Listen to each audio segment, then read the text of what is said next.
पृथ्वी से 26,000 light years दूर cosmic धूल और गैस में छुपा है स्पेस का एक रहस्यमय हिस्सा, मिल्की वे का केंद्र। मिल्की वे गैलेक्सी का केंद्र हमारी गैलेक्सी के सबसे अजीब, सबसे कमाल और सबसे हिंसक जगहों में से एक है। गैस हर तरफ फैलती है, रेडिएशन हर तरफ बिखरता है, तारे इधर से उधर मूव करते हैं। उसके ठीक बीचों बीच है एक मिस्टीरियस ब्लैक होल जिसका मास सन का 40 गुना है। अब हम मिल्की वे को बेहद अनोखे तरीके से जानने वाले हैं और उन शक्तियों को समझेंगे जो हम सब पर असर डालती हैं। मिल्की वे गैलेक्सी के सेंटर में जो भी होता है वो जुड़ा हुआ होता है मिल्की वे में हो रही बाकी चीजों से। हमारी गैलेक्सी के सेंटर को समझने से हम जान सकते हैं अपने अतीत, वर्तमान और भविष्य के रहस्य।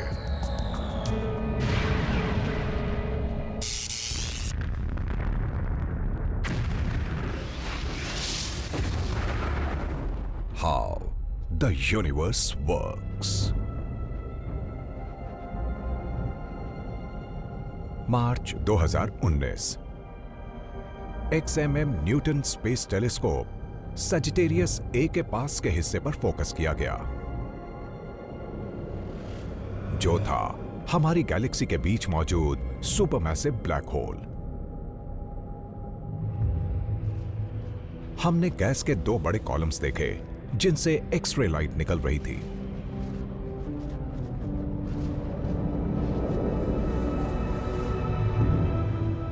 वो कॉलम्स सजिटेरियस ए से निकलते हुए दिख रहे थे।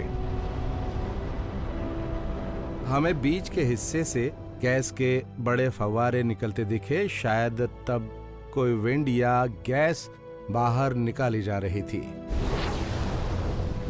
गैस के फव्वारे सुपरमैसिव ब्लैक होल के ऊपर और नीचे 500 लाइट ईयर्स तक मौजूद थे, जो सूर्य से नेपट्यून तक की दूरी का लगभग 10 लाख गुना है। ऐसा लगता है ये मटेरियल असल में ब्लैक होल के करीब से बाहर जा रहा है, जैसे वो बड़ी गर्म एक्सरे की चिमनीज निकाल रहा है। तो सजिटेरियस से गर्म गैस क्यों निकाल रहा है?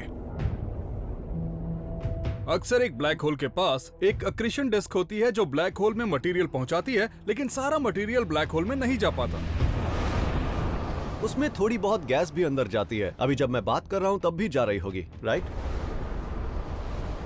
जब गैस सुपरमैसिव ब्लैक होल में जाती है तब वो बहुत गर्म हो जाती है और उससे बहुत सारी एनर्जी बाहर आती है और उस एनर्जी को कहीं तो जाना ही होगा। जब गैस ब्लैक होल की तरफ बढ़ती है तब कुछ मटेरियल स्पीड ऑफ लाइट जितना तेजी से आगे जाने लगता है। वो अक्रीशन डिस्क से बाहर निकलता है, जिससे सुपरहीटेड गैस की चिमनीज बनती हैं, जो हमारी गैलेक्सी के 2 सबसे बड़े स्ट्रक्चर्स को आपस में जोड़ती हैं, मिल्की वे के फर्मी बबल्स। कुछ साल पहले हमने देखा कि वाकई में मिल्की वे गैलेक्सी के बीच से बड़े बबल्स बाहर निकल रहे थे और ऊपर और नीचे एक एक बबल्स है जो 25,000 लाइट ईयर्स लंबा है।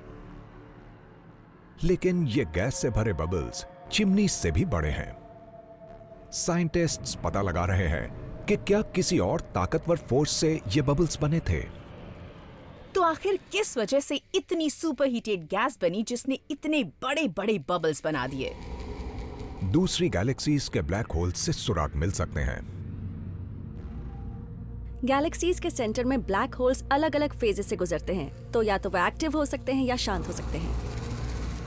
कभी कभी गैलेक्सीज के सेंटर वाले ब्लैक होल्स एक एक्टिव फेज से गुजरते हैं और जब ऐसा होता है तब ब्लैक होल अपने आसपास के मटेरियल पर फीड करता है, जिसका मतलब वो बड़ा हो रहा है और वो रेडिएशन के बड़े जेट्स छोड़ रहा है। शांत सुपरमैसिव ब्लैक होल्स गर्म गैस की एक धार छोड़ते हैं, पर जब उसमें ढेर सारा मटेरियल गिरता है तब वो लाखों लाइट ईयर्स लंबे जेट्स छोड़ सकते हैं।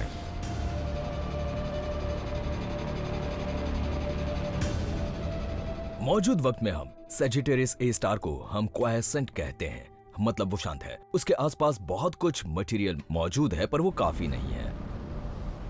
पर हमें नहीं लगता वहां हमेशा से ऐसा था। गैलेक्सीज के सेंटर में बहुत कुछ होता है। वहां स्टार्स होते हैं, वहां गैस होती है, वहां धूल होती है और कभी कभी ये चीजें उस ब्लैक होल में चली जाती है। 60 लाख साल पहले सजिटेरियस ए ने जमकर दावत की होगी। मटेरियल निकलने के बाद बाकी की चीजें बड़े जेट्स में बाहर निकाल दी। वो जेट्स गैलेक्सी को चीरते हुए गुजरे, शुरुआत में लगभग लाइट की स्पीड से। अगर वो ऐसा करते हैं तो या तो वो तबाही मचा सकते हैं या उस गैलेक्सी में विकास ला सकते हैं जिसमें से होकर वो गुजर रहे हैं। सजिटेरियस ए के जेट्स ने गैस गैलेक्सी के बाहर निकाली और उनसे बने निशानों को आज हम फर्मी बबल्स के रूप में देखते हैं। जिस किसी भी चीज से वो जेट्स बने थे वो अब जैसे ऑफ हो गई है। अब वो ऑन नहीं होने वाली और अब हमें बस उसके अवशेष दिख रहे हैं। पर ये इस बात का साफ संकेत है कि लाखों साल पहले हमारी गैलेक्सी के बीच मौजूद ब्लैक होल सजिटेरियस ए स्टार के आसपास के मटेरियल पर लगातार फीड कर रहा था। उसमें मटेरियल गिर रहा था और ये जेट्स बाहर निकल रहे थे। उन जेट्स ने रास्ते में आने वाली हर चीज को तबाह कर दिया। उन्होंने हमारी पूरी गैलेक्सी के विकास पर भी असर डाला। हमारी गैलेक्सी के बीच मौजूद ये स्ट्रक्चर्स इंपॉर्टेंट हैं क्योंकि या तो वो स्टार फॉर्मेशन बंद कर देंगे या फिर उसे शुरू कर देंगे। जब वो जेट्स गैलेक्सी से गुजरते हैं तो गैस इकट्ठी करते रहते हैं और वो गैस स्टार फॉर्मेशन की प्रक्रिया शुरू कर सकती है। पर यही जेट्स इतनी सारी गर्मी और ऊर्जा छोड़ सकते हैं जिससे स्टार फॉर्मेशन की प्रक्रिया शुरू होने से पहले ही रुक भी सकती है। तो ब्लैक होल्स ही कई मायनों में यह तय करते हैं कि स्टार्स कब बन सकते हैं और कब नहीं बन सकते। मिल्की वे के सेंटर में स्टार फॉर्मेशन का रेट काफी कम है। जेट्स इसके जिम्मेदार हो सकते हैं। पर 2017 में एल्मा टेलीस्कोप से यह पता चला कि एक बदलाव आने वाला है। तो आल्मा से हमारी गैलेक्सी के सेंटर में देखने से पता चला कि असल में उस सारी तबाही के आसपास स्टार्स की एक नई पीढ़ी जन्म ले रही है। हमारा शांत सुपरमैसिव ब्लैक होल कोर में स्टार फॉर्मेशन में मदद कर रहा है। लेकिन फर्मी बबल्स उस वक्त का सबूत हैं जब सजिटेरियस ए ने स्टार फॉर्मेशन बंद कर दिया था। क्या सुपरमैसिव ब्लैक होल भविष्य में दोबारा शुरू हो सकता है?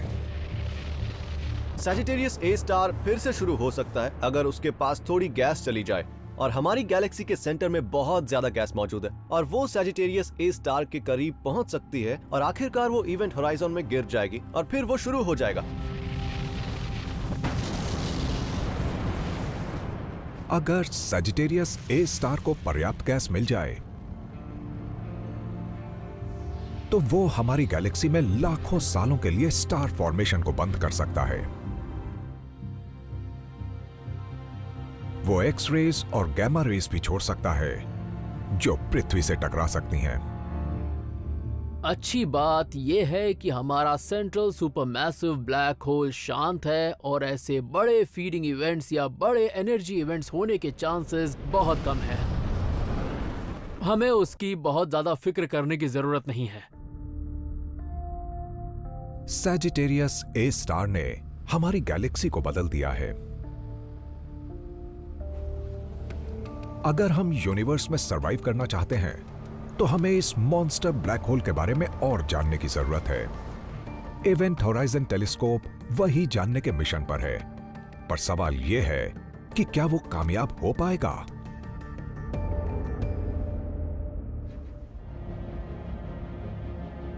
मिल्की वे के बीचों बीच मौजूद है supermassive black hole Sagittarius A star. कम से कम हमें तो यही लगता है। हमने कभी उस सुपरमैसिव ब्लैक होल को डायरेक्टली नहीं देखा है, पर हमने कोर के आसपास तेज रफ्तार वाले स्टार्स को देखा है। हमारी मिल्की वे गैलेक्सी के सेंटर के पास तेजी से मूव होते स्टार्स से पता चलता है कि वहां कुछ बहुत बड़ा और बहुत ठोस मौजूद है।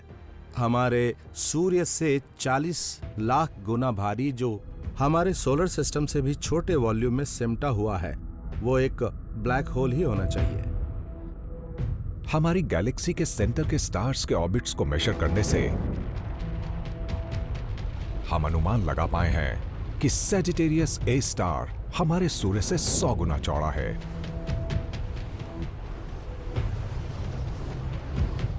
पर इतना बड़ा होने के बावजूद वो ब्लैक होल छिपा हुआ है। ब्लैक होल्स को ढूंढने के सबसे बड़े चैलेंजेस में से एक है कि वो लाइट को इमिट नहीं करते, इसलिए वो नजर नहीं आते, राइट? तो हमने आज तक ब्लैक होल को देखा नहीं है, बस उसके आसपास के मटेरियल को देखा है। हमने देखा है कि ब्लैक होल्स किस तरह अपने आसपास के स्पेस पर असर डालते हैं। इसके लिए इवेंट होराइजन टेलीस्कोप की मदद ली गई। उसका लक्ष्य था सैजिटेरियस ए स्टार की तस्वीर लेना। ब्लैक होल के आसपास गैस है जिसका तापमान लाखों डिग्री सेल्सियस है, और इवेंट होराइजन टेलीस्कोप ऐसे एक ब्लैक होल की परछाई देखने की कोशिश कर रहा है। सैजिटेरियस ए स्टार की गर्म गैस से निकली रोशनी एक बड़ी परछाई बनाती है, जो 9.3 करोड़ किलोमीटर चौड़ी हो सकती है। समस्या यह है कि सैजिटेरियस ए स्टार इतना दूर है कि उस सुपरमैसिव ब्लैक होल को देखना अभी भी बहुत कठिन है।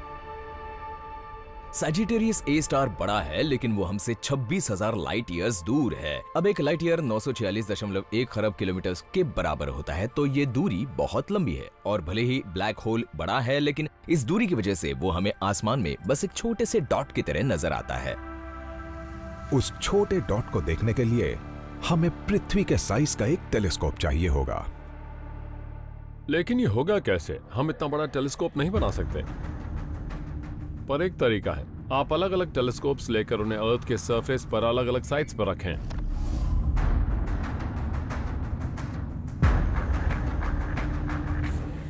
और जब हम इन सभी साइट्स को आपस में मिलाएंगे, तब हम उस चीज की तस्वीर ले पाएंगे जो कि बहुत ही ज्यादा छोटी है। इस छोटे टारगेट को देखने लायक पर्याप्त रोशनी के लिए टीम ने सैजिटेरियस ए स्टार की परछाई की लॉन्ग एक्सपोजर इमेजेस ली। लेकिन एक समस्या आ गई। अक्रीशन डिस्क इतनी तेजी से मूव होती है कि सैजिटेरियस ए स्टार की परछाई की तस्वीर ले पाना बहुत मुश्किल हो गया। जब आप किसी की लॉन्ग एक्सपोजर फोटो लेते हैं, तब उनके लिए उनका स्थिर रहना बहुत जरूरी होता है, राइट? क्योंकि अगर वो बहुत हिलते रहेंगे तो उनकी फोटो ब्लर हो जाएगी। और बिल्कुल यही हो रहा है जब हम सैजिटेरियस ए स्टार को ऑब्जर्व कर रहे हैं, क्योंकि वो कभी एक जगह पर स्थिर रहता ही नहीं है। उसमें बार बार तेज रोशनी होती है और उसे देख पाना मुश्किल हो जाता है। जब चमकदार मटेरियल लाइट की 30% रफ्तार से ब्लैक होल का चक्कर लगाता है, तब सैजिटेरियस ए स्टार की परछाई धुंधली पड़ जाती है। हो सकता है भविष्य में हम सैजिटेरियस ए स्टार की एक साफ तस्वीर देख पाएं। लेकिन अभी के लिए हम अपनी गैलेक्सी के सुपरमैसिव ब्लैक होल की एक स्पष्ट तस्वीर नहीं ले पा रहे हैं। पर गैलेक्सी सुपरमैसिव ब्लैक होल को देखने की यह तलाश अभी खत्म नहीं हुई। इवेंट होराइजन टेलीस्कोप को एक दूसरी गैलेक्सी की तरफ मोड़ा गया, जो हमसे 5.4 करोड़ लाइट ईयर्स दूर है, M87। M87 सच में बहुत ही दमदार गैलेक्सी है। वो सबसे ज्यादा चमकदार गैलेक्सी है और वो यूनिवर्स की सबसे बड़ी गैलेक्सीज में से एक है। M87 में एक सुपरमैसिव ब्लैक होल भी है।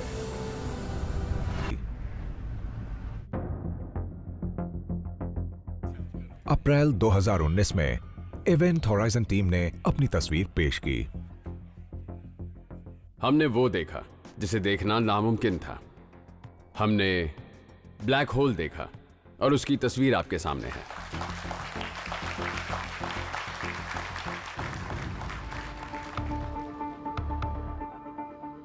मैं इस प्रोजेक्ट पर 6 साल से भी ज्यादा से काम कर रही हूँ और हमने इसे देखने के लिए बहुत लंबे समय तक इंतजार किया है।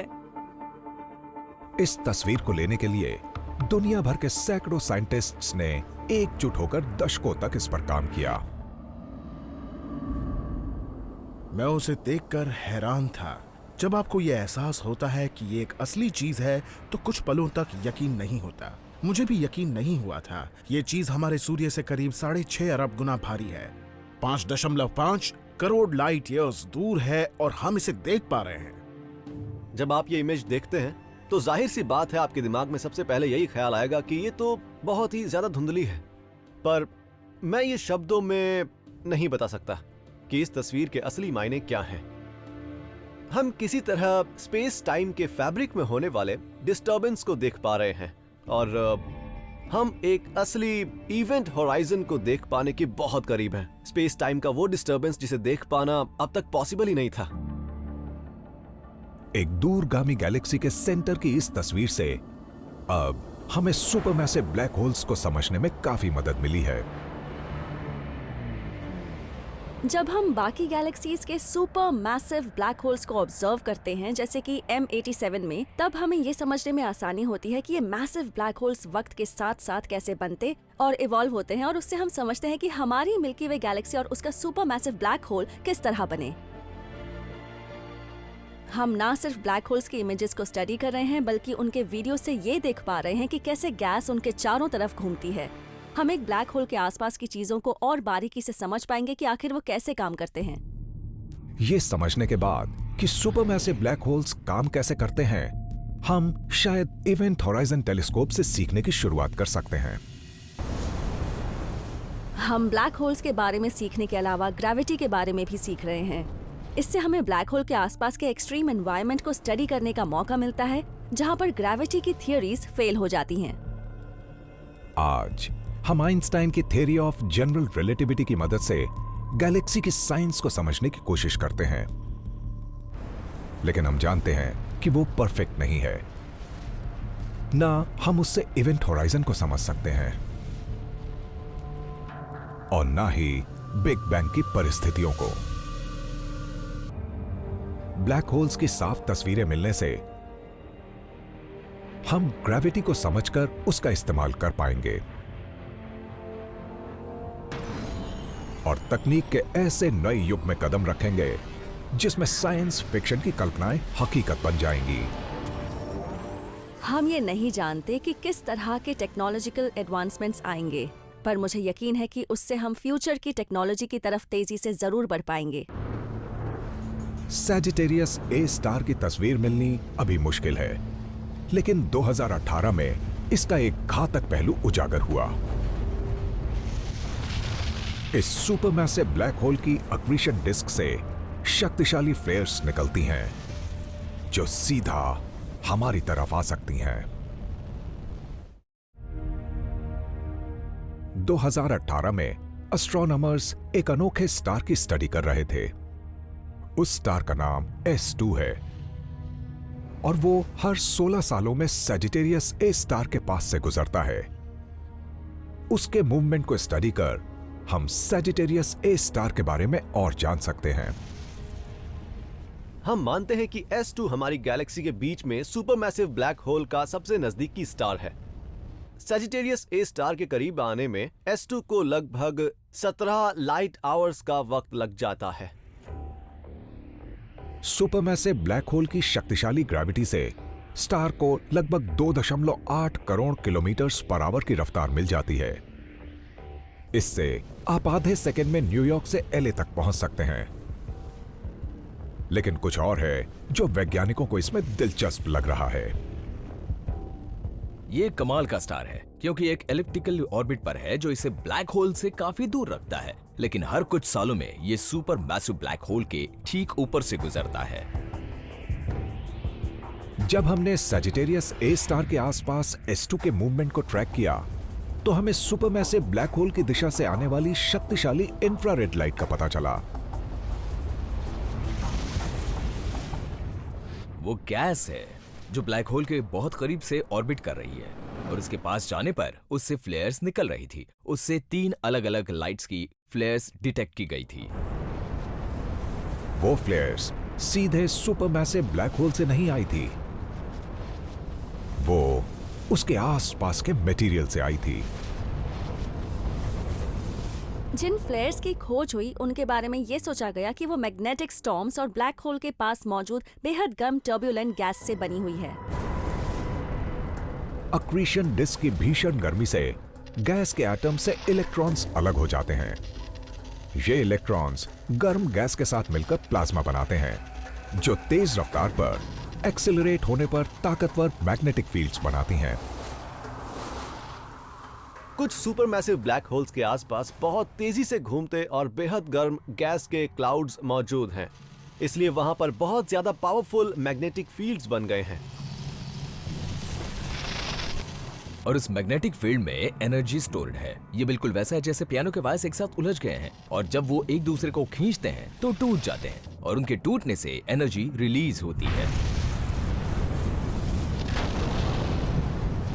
तब बहुत ज्यादा एनर्जी रिलीज होती है जब इन मैग्नेटिक फील्ड्स की कॉइल्स उलझकर टूट जाती हैं। जब ऐसा होता है तब बिल्कुल हमारे सूरज के सरफेस की तरह उनसे गैस की एक बहुत बड़ी फ्लेयर रिलीज होती है। ये ताकतवर फ्लेयर्स लाखों किलोमीटर चौड़ी हो सकती हैं और उनके अंदर सुपरहीटेड गैस और प्लाज्मा हो सकती है। सोलर फ्लेयर्स 1 करोड़ ज्वालामुखी विस्फोटों के बराबर एनर्जी रिलीज करती हैं।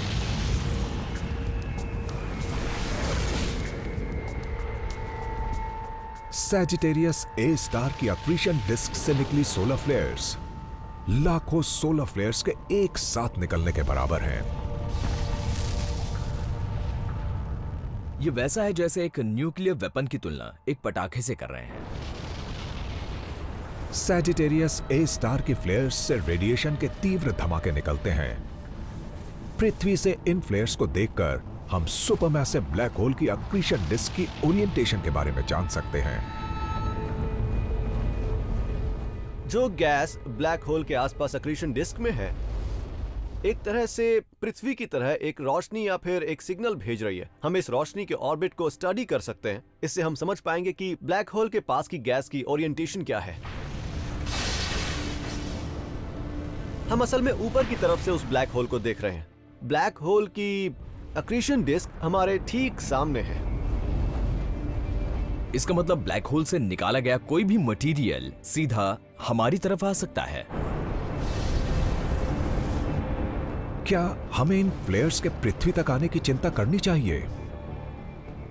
ये सुनकर चिंता होती है कि वहां गैस है जिससे लाइट के बहुत बड़े फ्लेयर्स निकल रहे हैं, पर हमें ये याद रखना चाहिए कि वो 26,000 लाइट ईयर्स दूर हैं, जो बहुत लंबी दूरी है। दुनिया के सबसे बड़े टेलीस्कोप्स के बेहद सेंसिटिव डिटेक्टर से ही हम उसे कभी देख पाएंगे। पृथ्वी फिलहाल सुरक्षित है, लेकिन हम गैलेक्सी के सेंटर के बारे में जितना जानते हैं वो हमें उतना ही खौफनाक लगने लगता है।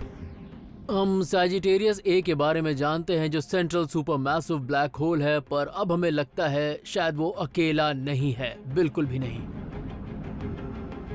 ब्लैक होल्स का एक खतरनाक झुंड मिल्की वे के केंद्र के पास मौजूद हो सकता है। हजारों ब्लैक होल्स अभी भी नजर से ओझल हैं। उसको ढूंढ निकाला। वो ब्लैक होल्स जो स्टार्स की मौत से बनते हैं, सुपरनोवा एक्सप्लोजन से, उन्हें स्टेलर मैस ब्लैक होल्स कहते हैं।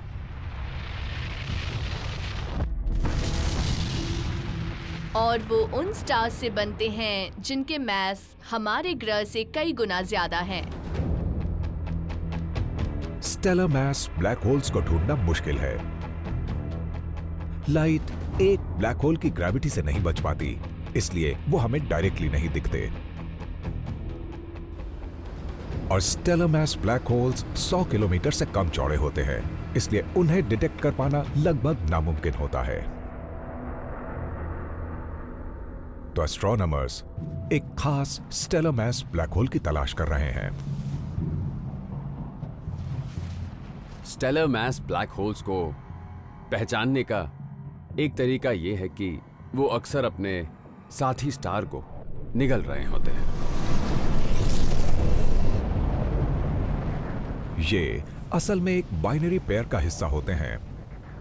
एक स्टेलर मास ब्लैक होल एक जीवित स्टार के ऑर्बिट में होता है। यह ब्लैक होल अपने पार्टनर को नष्ट करता है। ये ब्लैक होल उस स्टार के लिए बहुत ही जानलेवा पैरासाइट की तरह होता है। ये स्टार के सरफेस से मास को हटा देता है और वो मैटर ब्लैक होल के अंदर जाता रहता है। फिर वो मटेरियल गर्म हो जाता है। इससे ब्लैक होल्स की पहचान हो पाती है, उनकी डायरेक्टली तस्वीरें लेकर नहीं, बल्कि उस मटेरियल को देखकर जो उस ब्लैक होल में गिर रहा है। समस्या यह है कि गैलेक्सी में बिखरी हुई धूल और गैस बाइनरी पेयर की इस रोशनी को पृथ्वी तक आने से पहले ही रोक देती है। लेकिन बाइनरी पेयर एक और लाइट रिलीज करता है जो आसानी से गैस और धूल के पार चली जाती है, एक्स-रेज। ये सिस्टम जो एक्स-रेज रिलीज कर रहा है इसे एक्स-रे बाइनरी कहते हैं। ये बहुत फायदेमंद होता है क्योंकि एक्स-रे विजन बहुत पावरफुल होती है और उसे अर्थ से देखा जा सकता है, भले ही बाइनरी हमसे बहुत दूर है गैलेक्सी के सेंटर में। एक्स-रे बाइनरी सिस्टम्स में मटेरियल की चमकदार डिस्क सजिटेरियस ए स्टार के पास मौजूद अक्रीशन डिस्क से लाखों गुना छोटी हैं। वो इतनी छोटी हैं कि उनमें घूमने वाले मटेरियल को डिटेल में देखना बहुत मुश्किल है। हमें एक्स-रे बाइनरीज एक्स-रे लाइट के बहुत छोटे बिंदु जैसे दिखते हैं। एस्ट्रोनॉमर्स ने ऐसे 12 एक्स-रे बाइनरीज को गैलेक्सी के सेंटर के पास 3 लाइट ईयर चौड़े स्पेस में देखा है। इसका मतलब हमारी गैलेक्सी के सेंटर में ऐसे स्टेलर मास ब्लैक होल्स के कई बहुत बड़े कलेक्शन भी हो सकते हैं। अगर ब्लैक होल्स वैसे ही बनते हैं जैसा हम सोचते हैं तो ऐसा हो सकता है कि सजिटेरियस ए स्टार की तरफ ढेर सारे ब्लैक होल्स बढ़ रहे हैं। पर वो एक्स-रे बाइनरीज जो इतनी शक्तिशाली हों जिन्हें हम डिटेक्ट कर सके, बहुत ही दुर्लभ है। हमारा अनुमान है कि इन 12 एक्स-रे बाइनरीज के जैसी 1000 और हो सकती हैं।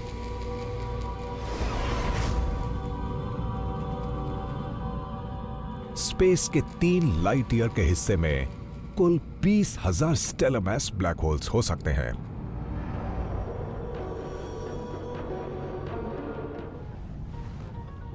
वो भले ही छोटे हैं, लेकिन उनसे खतरा बहुत बड़ा है। Stellar mass black hole supermassive black hole से ज्यादा खतरनाक होते हैं। स्टेलर मास ब्लैक होल्स किसी चीज के करीब आने पर उसे तहस नहस कर सकते हैं। ये stellar mass black holes 100 kilometre से भी कम चौड़े हैं, लेकिन इनका मास हमारे सूर्य से कई गुना ज्यादा है और इसीलिए हम इनके जितना करीब जाएंगे उतना इनका ग्रेविटेशनल पुल बढ़ता जाएगा। इवेंट होराइजन से केवल 160 किलोमीटर दूर ग्रेविटेशनल पुल ब्लैक होल से बस 1 गज की दूरी के मुकाबले हजारों गुना ज्यादा होगा।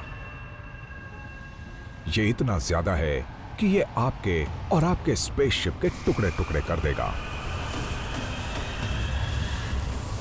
जब आप उसके करीब जाएंगे तब आपके पैरों पर लगने वाला ग्रेविटेशनल फोर्स आपके सर के मुकाबले इतना ज्यादा होगा कि आपके पैर बॉडी से उखड़ जाएंगे।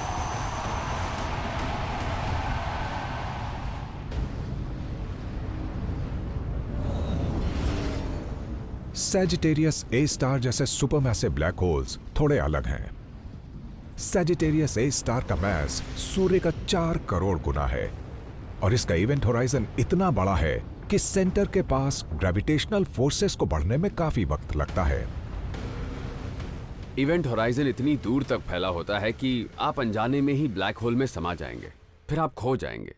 लेकिन इवेंट होराइजन को पार करने के बाद भी आपकी बॉडी सही सलामत होगी, पर आप अंधेरे में हमेशा के लिए कैद रह जाएंगे।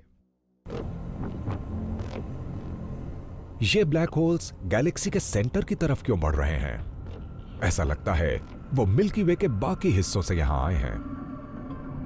डायनामिकल फ्रिक्शन नाम के एक प्रोसेस के जरिए ब्लैक होल्स गैलेक्सीज के सेंटर में बहुत तेजी से डूब सकते हैं, जैसे तालाब में कोई पत्थर डूबता है। इसका मतलब यह है कि कोई भी भटकता हुआ ब्लैक होल किसी तरह हमारी अपनी गैलेक्सी के सेंटर की तरफ आ सकता है, जहां सजिटेरियस ए स्टार मौजूद है। जब stellar mass black holes galaxy में घूमते हैं तो वो ग्रेविटी से स्टार्स और गैस और धूल के बादलों के संपर्क में आते हैं। इन संपर्कों से ब्लैक होल्स धीरे धीरे गैलेक्सी के सेंटर में आ जाते हैं, जहां ब्लैक होल्स इकट्ठा हो जाते हैं। स्टेलर मैस ब्लैक होल्स का एक झुंड बेशक खतरनाक हो सकता है, लेकिन यही मिल्की वे के सेंटर में मौजूद सबसे खतरनाक चीज नहीं है। एक चौंकाने वाली ऑब्जर्वेशन के मुताबिक हमारी गैलेक्सी के सेंटर में काफी सारा एंटी मैटर है, और जब एंटी मैटर मिलता है तब नतीजे धमाकेदार होते हैं। 2017 में एस्ट्रोनॉमर्स ने दशकों पुरानी एक कॉस्मिक पहेली सुलझाने की कोशिश की। तीव्र ऊर्जा के रेडिएशन का रहस्यमयी ढंग से हमारी गैलेक्सी में प्रवाह होना। शुरुआत में हम नहीं समझ पाए कि यह कहां से आ रहा था, पर फिर हमने पाया कि यह गैमा रेडिएशन था जो मिल्की वे के सेंटर से आ रहा था। सवाल यह है कि ये गामा रेज आ कहां से रही है? उन्हें बनाना बेहद मुश्किल है। ऐसा तो नहीं है कि आपने अपने हाथ रगड़े और उससे गामा रेज बन गई। जब हमने गैमा रेस को करीब से देखा तो हमें यूनिवर्स के सबसे विस्फोटक पदार्थ का पता चला, anti matter. Anti matter normal matter की तरह होता है, पर उसका चार्ज उल्टा होता है। वो बस मैटर का जुड़वां भाई है। जब अच्छा भाई बुरे भाई से मिलता है तो उनका मिलाप खुशियों भरा नहीं होता। एंटी मैटर डरावना है, उसे आप अपने करीब कभी नहीं रखना चाहेंगे। वो असल में बहुत ज्यादा विस्फोटक है, अगर आप इस तरह से सोचे तो।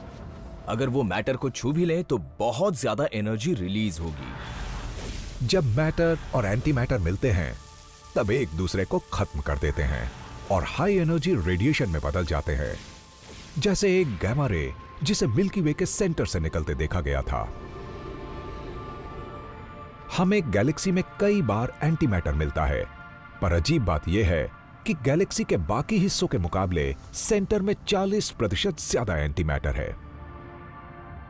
इस वक्त हमारी मिल्की वे गैलेक्सी के सेंटर में एंटी मैटर के फव्वारे हैं, जो कि अरबों खरबों टन एंटी मैटर हर सेकंड प्रोड्यूस कर रहे हैं। एक ऐसा सवाल जिसके बारे में हमने कई बार सोचा है वो है कि ये एंटी मैटर आए कहां से?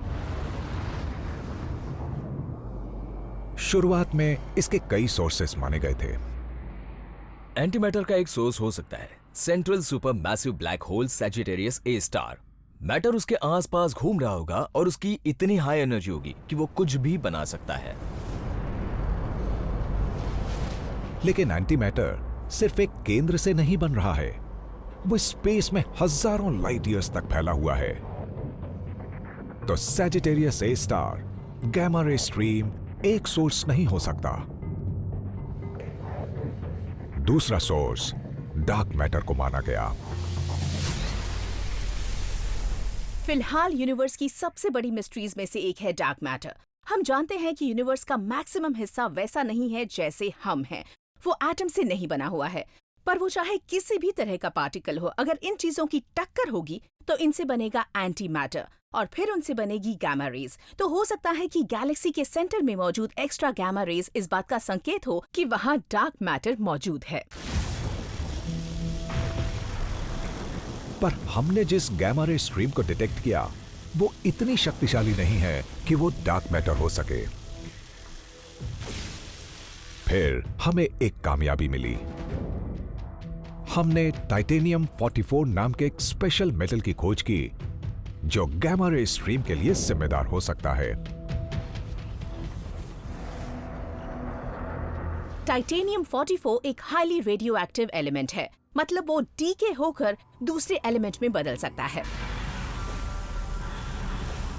जब टाइटेनियम 44 डीके होता है तो वो एंटी मैटर रिलीज करता है, लेकिन गैलेक्सी के सेंटर में मौजूद ढेर सारे एंटी मैटर को बनाने के लिए बहुत सारी मात्रा में टाइटेनियम 44 चाहिए। वो बहुत ही दुर्लभ एनर्जेटिक इवेंट्स में बन सकता है। दो डेड स्टार्स यानी व्हाइट ड्वार्फ्स के टकराव से।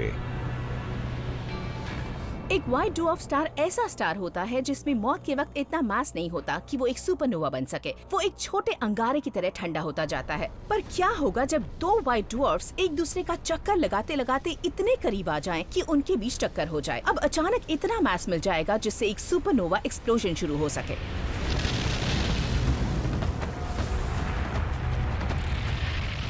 इन खास तरह के सुपरनोवाज में टाइटेनियम 44 प्रोड्यूस होता है। तो ऐसे सुपरनोवाज एंटी मैटर बनाने में बहुत माहिर हैं। ये सुपरनोवाज गैलेक्सी के सेंटर में हर 2000 सालों में एक्सप्लोर होते हैं, लेकिन सेंटर के बाहर गैलेक्सी के डिस्क में जहां हमारा सोलर सिस्टम मौजूद है, वहां ये सुपरनोवाज 3 बार हो चुके हैं। तो गैमा रे ऑब्जर्वेशंस गलत थे। गैलेक्सी के सेंटर में ज्यादा एंटी मैटर नहीं है, बल्कि हमारे सोलर सिस्टम वाले हिस्से में ही सबसे ज्यादा एंटी मैटर मौजूद है। तो अब सवाल यह है कि क्या हम खतरे में हैं? लगभग 28 ग्राम मैटर ले और उतना ही एंटी मैटर लेकर उन्हें आपस में टकराएं, तो आपको एक मेगा टन एनर्जी मिलेगी। ये करीब 10 लाख टन TNT के धमाके के बराबर है। तो बहुत ज्यादा एनर्जी पाने के लिए बहुत ज्यादा एंटी मैटर नहीं चाहिए। पर हमें ये याद रखना चाहिए कि हम एक बड़े यूनिवर्स के इस खूबसूरत शानदार हिस्से में रहते हैं। ये खतरनाक नहीं है, ये हमसे काफी दूर है। और कमाल की बात है कि ये सारा एंटी मैटर हमारी अपनी गैलेक्सी में बन रहा है। तो आप बस आराम से बैठकर आतिशबाजी का मजा लीजिए। मिल्की वे का सेंटर बहुत हिंसक और खतरनाक है, पर वहां चीजें और भी खतरनाक हो सकती हैं। रोग सुपरमैसिव ब्लैक होल्स हमारी गैलेक्सी के पास छुपे हो सकते हैं और वो जीवन को खत्म कर देने की ताकत रखते हैं।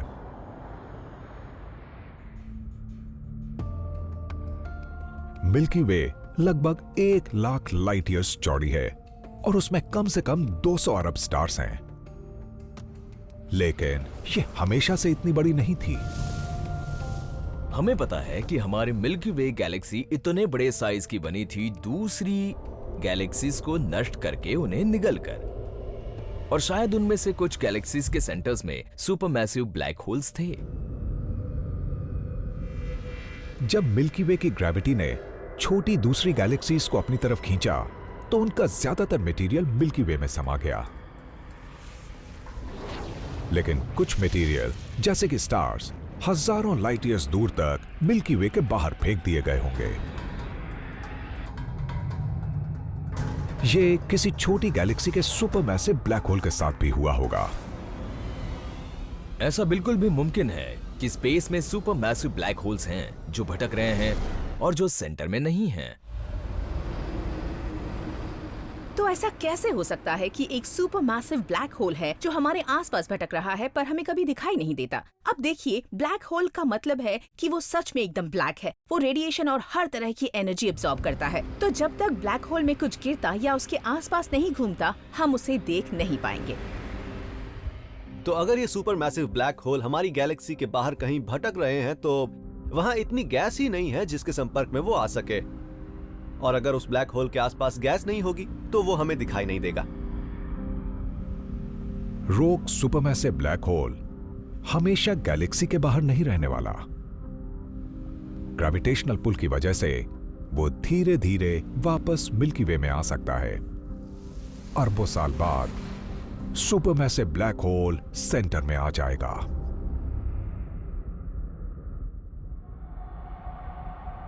अंदर आते समय वो हमारे जैसे सोलर सिस्टम्स को तहस नहस कर देगा। अगर कोई सोलर सिस्टम डिस्टर्ब होता भी है जिसकी वजह एक भटकता हुआ ब्लैक होल है, तो सोलर सिस्टम के प्लैनेट्स की जो एक संरचना बनी हुई है वो पूरी तरह से खत्म हो जाएगी। हमारे सोलर सिस्टम में प्लैनेट्स के ऑर्बिट्स एक परफेक्ट ऑर्डर में हैं। अगर कोई ब्लैक होल हमारे बहुत करीब आ गया तो उसकी ग्रेविटी से प्लैनेट्स का ऑर्डर बिगड़ जाएगा। कुछ प्लैनेट्स हमारे सोलर सिस्टम से बाहर निकाल दिए जाएंगे और कुछ हमारे सूर्य के बहुत करीब आकर खत्म हो जाएंगे।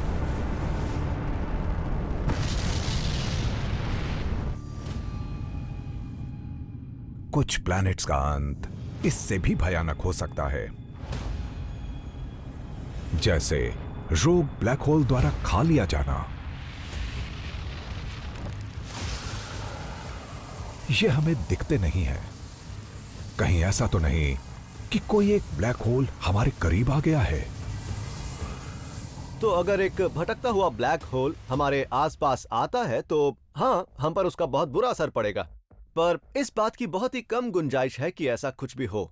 गैलेक्सीज का ज्यादातर हिस्सा खाली होता है और हम अपनी गैलेक्सी के बहुत ही छोटे से पॉइंट पर मौजूद हैं। और जो हमारा सोलर सिस्टम है वो एक बहुत ही छोटा टारगेट है ऐसे किसी ब्लैक होल के लिए। जब ये रोग supermassive black hole Sagittarius A star से मिलेगा तब कुछ बेहद दिलचस्प होता है। दोनों एक दूसरे का चक्कर लगाने लगते हैं। घूमते घूमते उनकी रफ्तार स्पीड ऑफ लाइट की आधी तक हो जाती है।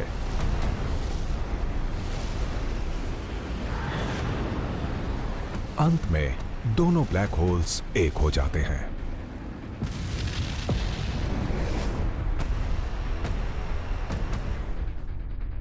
ये एक बहुत ही बड़ा एनर्जेटिक इवेंट है। वो सुपरमैसिव ब्लैक होल्स एक दूसरे के साथ मर्ज हो सकते हैं। उनसे ग्रेविटेशनल वेव्स का बहुत बड़ा ब्लास्ट होता है। उसके बाद एनर्जी बहुत तेज रोशनी के फॉर्म में रिलीज होती है और वो हमारे पृथ्वी के जीवन को खत्म कर सकती है।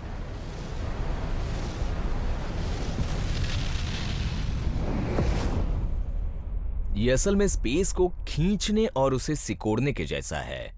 जैसा आपने स्पेस का ढांचा पकड़ लिया और उसे जोर जोर से हिलाने लगे।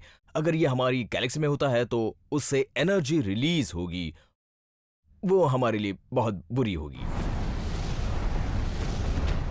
जब ब्लैक होल्स टकराते हैं तब वो यूनिवर्स के सारे स्टार्स से भी कहीं ज्यादा एनर्जी रिलीज करते हैं।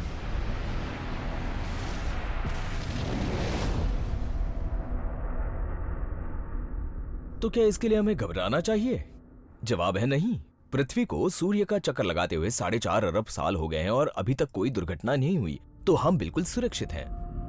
अगर हम उन दोनों ब्लैक होल्स को आपस में टकराते हुए देखते भी हैं तो हम इतिहास के सबसे विध्वंसक धमाके के पहले और आखिरी गवाह होंगे। पर फिलहाल हमारी गैलेक्सी का सेंटर बिल्कुल शांत है, पर वहां जाना खतरे से खाली नहीं है। हमारी गैलेक्सी का सेंटर बिल्कुल भी सेफ नहीं है। वहां बिल्कुल भी नहीं जाना चाहेंगे। वहां पर बहुत खतरा है। वहां ढेर सारे स्टार्स हैं, ढेर सारा रेडिएशन है। स्टार्स बन रहे हैं, खत्म हो रहे हैं, वो भी धमाके के साथ। वहां सेंट्रल सुपरमैसिव ब्लैक होल है, शायद छोटे ब्लैक होल्स का झुंड भी है। वहां एक्रीशन डिस्क्स हैं, फ्लेयर्स हैं, मैग्नेटिक फील्ड्स हैं, वहां पर जेट्स हैं। उससे अच्छा तो आप अपने घर में आराम से रहिए। हमारी गैलेक्सी का सेंटर ब्रह्मांड की सबसे खतरनाक जगहों में से एक है। यहां पर वो अविश्वसनीय फोर्सेस भी मौजूद हैं जो हमारे ब्रह्मांड में मौजूद हैं। हमारी गैलेक्सी का भविष्य चाहे जैसा भी हो, मिल्की वे का सेंटर उस पूरे घटनाक्रम का केंद्र होगा। हमारी अपनी गैलेक्सी मिल्की वे हमारी सेफ जगह है। हमारा एक आइलैंड है इस बड़े कॉस्मिक ओशियन में। और अगर हमने अपनी गैलेक्सी के सेंटर को समझ लिया तो हम ब्रह्मांड में अपने इस घर को भी समझ पाएंगे।